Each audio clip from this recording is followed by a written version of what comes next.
Bismillahirrahmanirrahim. Baginda Nabi Muhammad sallallahu alaihi wasallam bersabda, Ar-rahimuna yarhamuhumur rahman. Tabaraka wa ta'ala irhamu man fil ardi yarhamkum man fis sama. Orang-orang yang punya sifat penyayang, yarhamuhumur rahman, maka orang yang punya sifat penyayang ini akan disayang oleh Allah yang Maha Rahman. Irhamu, oleh karena itu sayangilah man fil ardi, penduduk yang ada di bumi, yarhamkum man fis sama, niscaya kalian akan disayang oleh penduduk yang ada di langit, yaitu Allah Subhanahu wa ta'ala. Jadi kalau kita ini punya sifat penyayang kepada seluruh makhluk, namanya seluruh makhluk baik manusia ataupun hewan, tidak ada rasa benci, ya, tidak suka kepada sesama manusia. Ini bukan hanya orang Islam, ya. Orang kafir sekalipun harus punya sifat penyayang. Karena nanti di sini diceritakan bahwa orang itu masuk surga karena gara-gara membiarkan seekor lalat yang hinggap di mangsi atau tintah pena, itu menjadikan asbab masuk surga, berbuat baik kepada seekor lalat. Apalagi berbuat baik kepada sesama manusia walaupun itu orang kafir. Karena ini perintah Allah, irhamu yarhamkum man fis sama.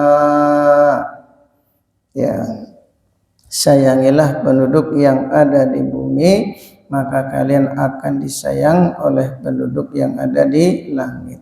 Wal makna, kemudian Syekh Nawawi menjelaskan wal makna hadis ini bahwasanya ar-rahimuna, orang-orang yang punya sifat penyayang, liman fil ardi, kepada penduduk yang ada di bumi, min adamiyin, baik dari manusia, wa hayawanin, ataupun hewan, lam yu'mar biqatlihi, yang tidak diperintah untuk dibunuhnya. Kalau ular boleh dibunuh, tikus, cecak. Nah, kalau hewan yang boleh dibunuh itu enggak apa-apa. Tikus, terus ular, cecak, semut jangan. Kalau memang tidak diperlukan, kita kadang kan iseng, ya. Nyamuk dilihat dulu. Kalau nyamuknya gigit, ya baru diteplok. Tapi kalau nggak gigit, biarin, ya. Nyamuk tuh sangat membantu ibadah kita di waktu tahajud. Bangunkan. Kecuali kalau kita pakai obat nyamuk, ya nyamuk nggak bisa bangunkan. Tapi Nabi banyak memuji-muji nyamuk juga, menunjukkan nyamuk itu ya makhluk yang berjasa untuk kaum muslimin. Jadi mencintai, menyayangi kepada penduduk yang ada di bumi, baik itu manusia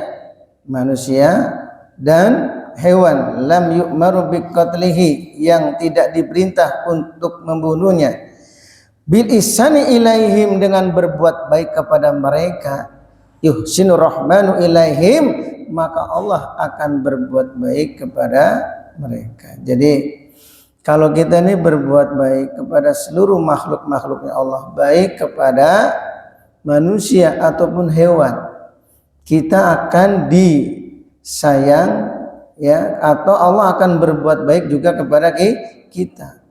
Walaupun kita ini bersedekah dengan hewan, ya, kemarin dijelaskan dalam kitab fikih, itu orang yang punya peliharaan wajib untuk dinafkahi.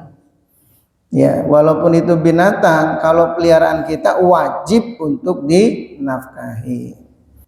Tidak semua hewan, ya. Maka hewan-hewan peliharaan, burung, ayam itu dikasihani. Kalau memang itu milik kita, ya kita wajib untuk memberi makan. Adapun kalau ayam orang atau burung orang, nah ini kita boleh bersedekah. Ya, makanya orang yang nanam pohon, ya itu banyak pahalanya. Karena dengan pohon yang dia tanam kemudian tumbuh itu pohon dan mengeluarkan buah, maka banyak makhluk yang ikut makannya. Ya, burung ikut makan. Terus apalagi selain burung? Ya itu apa yang suka ambil madu itu? Lebah, ya, tawon, terus semut. Nah, berapa makhluk-makhluknya Allah yang ikut makan dari tanaman yang kita tanam itu, tanpa disadari kita dapat pahala mengalir terus. Makanya kata Nabi, andaikan besok terjadi hari kiamat, selama kita masih ada kesempatan untuk berbuat baik, menanam pohon pun ya sempatkan nanam pohon, walaupun ya besok terjadi hari kiamat. Jadi ingin niat baiknya itu. Nah, ini kepada makhluk-makhluknya Allah. Ya, harus punya sifat kasih sayang, karena nanti Allah akan sayang kepada kita. Irhamu man tastati'una an tarhamuhu min asnafi makhluqatihi ta'ala walau ghairu akilin. Oleh karenanya sayangilah semampu kamu terhadap penduduk yang ada di bumi. Min asnafi makhluqatihi, dari berbagai makhluk-makhluk Allah. Walau ghairu akilin, walaupun makhluk itu tidak berakal. Masya Allah. Kata Syekh Nawawi, walaupun makhluk itu tidak berakal, ini kita harus menyayangi. Bisyafaqati alaihim, kemudian dengan cara menyayangi mereka, wa du'aikumul lahum birahmah wal maghfirati, kemudian dengan mendoakan mereka berupa rahmat dan ampunan. Ini kalau manusia. Kalau orang Islam, ya kita sayangnya dengan mendoakan mereka dan memohonkan ampun untuk kaum muslimin. Maka ini penting ya, kita selalu mendoakan kepada kaum muslimin dan kaum muslimat. Makanya salah satu amalan para wali, kenapa doanya makbul? Karena selalu mendoakan kaum muslimin dan kaum muslimat. Astaghfirullahaladzim walil mu'minina wal mu'minat. Berapa kali minimal? 27, kata Nabi. Agar doa kita ini makbul, menyempatkanlah istighfar untuk kaum muslimin dan kaum muslimat minimal 27 kali. Ini hadis. Begitu pentingnya mendoakan kaum muslimin dan kaum muslimat, sampai dalam khutbah pun tidak akan sah Jumatannya kalau khotibnya ketika khutbah yang kedua tidak mendoakan kaum muslimin dan kaum muslimat. Jadi rukun, sampai jadi rukun dalam khutbah.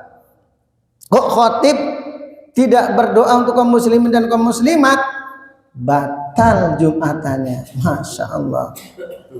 Inilah pentingnya kita ini mendoakan kaum muslimin dan kaum muslimat. Minimal berapa kali?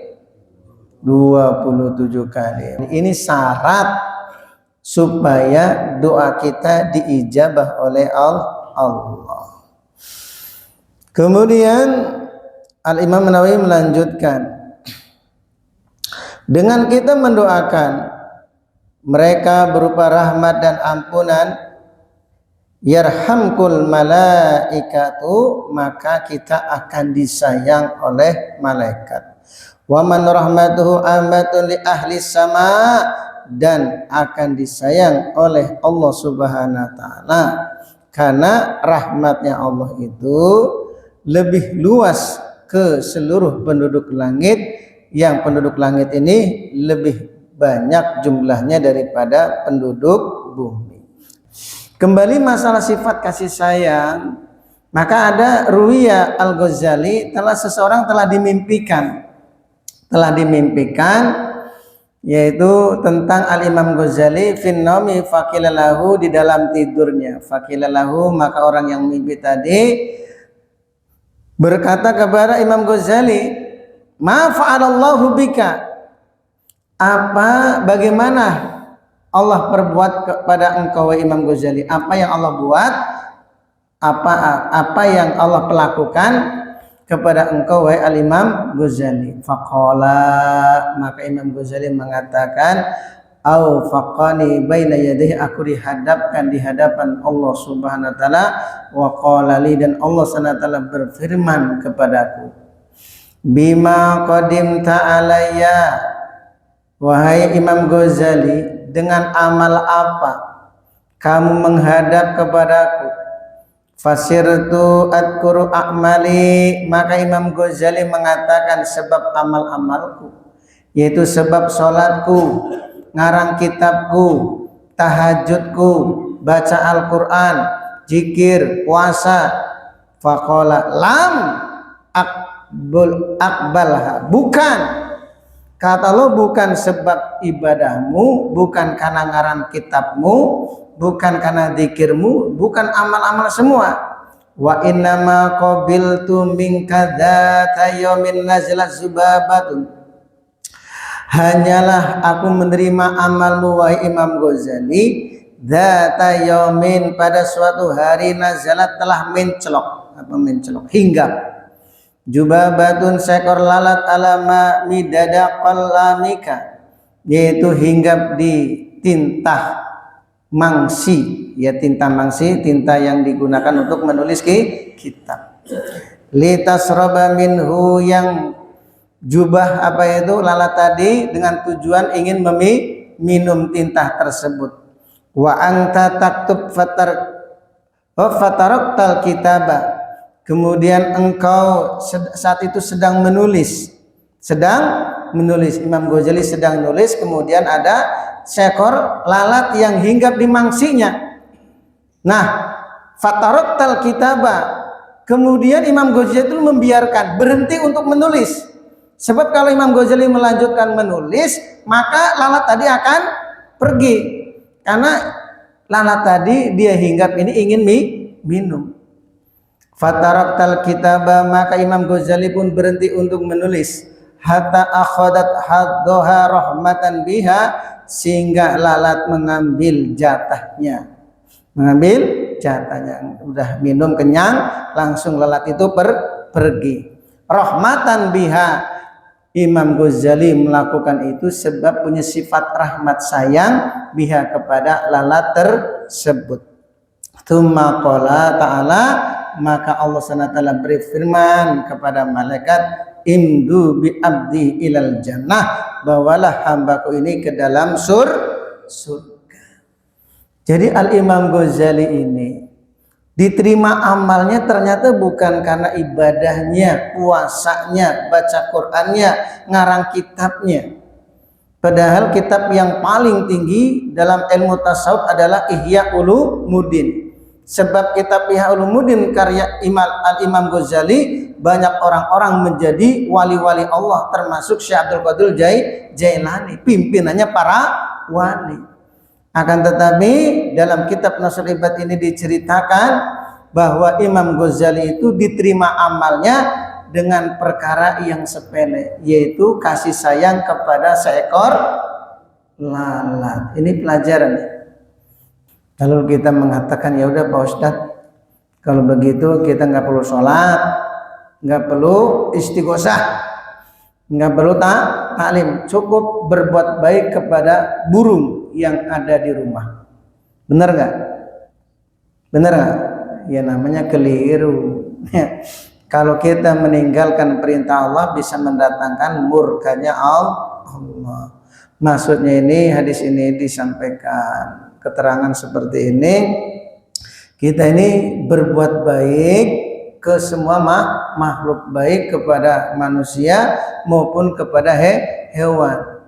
Karena kita tidak tahu mana amal kita yang diterima oleh Allah. Maka hadirin yang dimuliakan oleh Allah Subhanahu wa taala, kalau kita berbuat baik kepada hewan menjadikan asbab orang itu bisa masuk surga, apalagi kita berbuat baik kepada sesama manusia, khususnya keluarga kita, anak istri kita. Sehingga Nabi mengatakan, khairukum li ahli, sebaik-baik kalian orang yang berbuat baik kepada istrinya. Sebaik-baik kalian adalah orang yang berbuat baik kepada istrinya, bukan yang paling banyak tahajudnya, bukan orang yang paling banyak ibadahnya, bukan orang yang paling banyak zikirnya, bukan orang yang paling banyak menghatamkan Al-Quran, tapi orang yang paling baik di antara kalian orang yang berbuat baik kepada istrinya. Jadi semua makhluk-makhluk Allah kita utamakan yang terdekat. Maka dalam kitab fikih urutannya ya dari keluarga terdekat. Orang tua kita ini kalau kita punya sifat kasih sayang, sebelum sayang kepada makhluk-makhluknya Allah, yang diutamakan yang paling dekat. Jangan sampai kita dengan hewan tuh sayang, dimandiin, burung dimandiin pagi-pagi, dimandiin, ya dikasih makan, ya anak yang di rumah belum mandi, anak yang di rumah belum mandi, belum dikasih makan, belum dikasih uang jajan. Ini keliru juga. Ya sebelum kita berbuat baik kepada makhluk-makhluknya Allah, entah itu burung kita, binatang peliharaan kita, utamakan yang paling dekat dulu, keluarga kita. Insyaallah ya. Kenapa? Karena ada orang yang sayang kepada hewan, kepada makhluk-makhluk, tapi tidak sayang kepada keluarga. Ada nggak? Dengan ayam itu disayang-sayang, dengan ayam itu disayang-sayang, dimandiin, dilatih supaya sehat, dengan tujuan kalau bertarung itu menang. Tapi anaknya ditelantarkan. Ini sangat keliru. Maka hadirin yang dimuliakan oleh Allah Subhanahu wa taala, makanya pentingnya kita punya sifat kasih sayang kepada seluruh makhluk. Ya, dengan kita punya sifat sayang kepada makhluk, kita akan disayang oleh Allah. Makanya orang kalau di hatinya sedikit pun ada rasa tidak suka, benci kepada saudara muslim, derajat kita tidak akan bisa naik.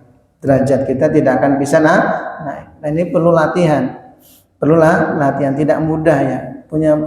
Tanamkan rasa kasih sayang kepada makhluk ini tidaklah gampang. Apalagi sudah kita ini selalu berbuat baik, tapi dibalas dengan keburukan. Dongkol dengan hati kita. Dongkol. Kita sudah banyak jasa untuk mereka, dibalas dengan keburukan. Nah ini ujian kita ini. Ujian kita. Tapi kalau orang punya sifat kasih sayang, walaupun dibalas dengan keburukan, tidak akan pernah mendoakan keburukan. Seperti yang mulia baginda Nabi Muhammad Sallallahu Alaihi Wasallam, karena punya sifat kasih sayang, walaupun dilempari oleh orang-orang Taif, beliau tidak mendoakan keburukan untuk orang-orang Taif, justru malah mendoakan hidayah. Ini orang yang punya derajat, ciri orang yang punya derajat. Maka kalau kita ini dibenci orang, tidak disukai orang, diomongi oleh orang, jangan dibalas dengan keburukan, tapi dibalas dengan doa. Tapi kalau kita dibalas sama-sama buruk, sama-sama tidak suka, maka derajat kita tidak akan pernah naik. Ya gitu-gitu aja derajatnya. Makanya rahasianya para wali, mereka punya derajat yang tinggi karena punya sifat kasih sayang. Maka mudah-mudahan ini perlu kita latih, insyaallah ya. Punya kita latih, mudah-mudahan Allah SWT berikan sifat kasih sayang dalam diri kita kepada seluruh makhluk-makhluknya Allah. Amin ya rabbal alamin. Subhanallah wa bihamdihi, subhanallah wa bihamdika. Wassalamualaikum warahmatullahi wabarakatuh.